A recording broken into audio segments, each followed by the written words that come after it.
How does your editor understand your code? It doesn't. Type a dot and a list of suggestions appears. Jump to where a function is defined instantly.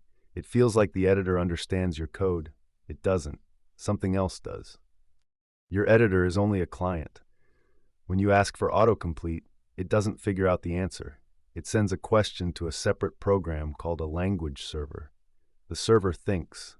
The editor just shows what comes back. And here's the clever part. They speak a shared protocol, LSP. So one editor can talk to a Python server, a TypeScript server, a Rust server, each a separate process, each an expert in one language.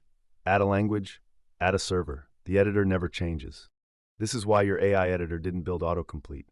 Cursor, Windsurf, Copilot, they inherited LSP from VS Code. The AI sits on top of this layer. The code intelligence underneath was already there. So remember, the editor asks, the language server answers. Your editor doesn't understand your code. It knows who to ask. One client, many expert servers, one shared protocol.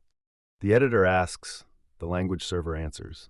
Next episode, the integrated terminal. What really happens when an agent runs a command?